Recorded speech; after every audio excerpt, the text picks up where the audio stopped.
Hello, CNC News Co here, and we're going to learn about how to avoid a scam. How to avoid a scam. Well, there's 4 signs that it's a scam. Number 1, scammers pretend to be from an organization you know. Scammers often pretend to be contacting you on behalf of the government. They might use a real name like the Social Security Administration, the IRS, or even Medicare, or make up a name that sounds official. Some pretend to be from a business you know, like a utility company, a tech company, or even a charity asking for donations. They use technology to change the telephone number that appears on your caller ID. So that's not actually the number they're calling from. So the name and number you see might not be real.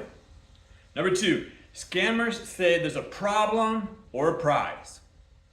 They might say you're in trouble with the government, or you owe money, or someone in your family had an emergency, or that there's a virus on your computer. Some scammers say there's a problem with one of your accounts and that you need to verify some information. Others will lie and say you won money in a lottery or sweepstakes, but have to pay a fee to get it. Number 3, third sign, scammers pressure you to act immediately. Got to take care of it right now, right immediately. Scammers want you to act before you have time to think, before you have time to speak to someone else. If you're on the phone, they might tell you not to hang up so you can't check out their story. They might threaten to arrest you, sue you, take away your driver's or your business license, or deport you. They might say your computer is about to be corrupted. So number 4, let's get to number 4 of the 4 signs that it's a scam. Number 4, scammers tell you to pay in a specific way. They often insist that you pay by sending money through a money transfer company or by putting money on a gift card and then giving them the number on the back. Some will send you a check that will later turn out to be fake, tell you to deposit it, and then send them the money. Now, what can you do to avoid a scam? Block unwanted calls and text messages. Take steps to block unwanted calls and filter unwanted text messages. If you're not sure about how to do that, you can read the manual on your phone. If you're not sure about how to do that, you can go to the place where you got your phone from, or you can check the manual on your computer, or you can ask your friends and family. Ask someone how you can block unwanted calls and text messages. Another way to avoid a scam is don't give your personal or financial information in response to a request that you didn't expect. If you don't know these people and you didn't expect to get this call, even if you know them, you have no need to give them any of your information. Legitimate organizations, by the way, don't call, email, or text to ask for your personal information. They just don't do that. They don't ask for your social security number, your bank account, or credit card numbers over the phone. They don't do that. That's all your material. It's private to you. If you get an email or text message from a company you do business with and you think it's real, it's still best not to click on any links. Instead, contact them using a website you know is trustworthy, or look up their phone number.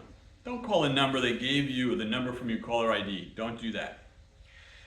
Here's another one. Resist the pressure to act immediately. You don't need to act immediately. You don't need to act now. No. Legitimate businesses will give you time to make a decision. Anyone who pressures you to pay or give them your personal information is a scammer.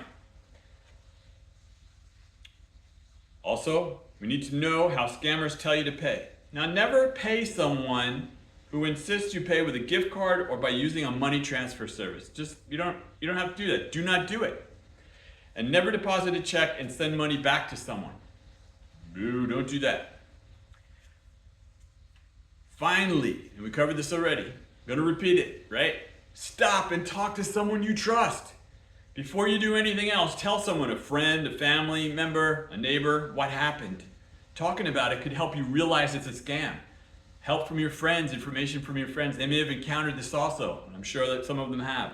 Finally, you have an opportunity to report these scams to the FTC, the Federal Trade Commission. If you were scammed or think you saw a scam, report it to the Federal Trade Commission. And where do you do that on the internet? It's reportfraud.ftc.gov. That's reportfraud.ftc.gov. That's reportfraud.ftc.com. Gov.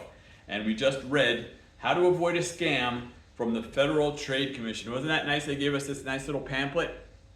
And I read it to you. There you have it. Thanks and we'll see you again shortly on CNC News Co.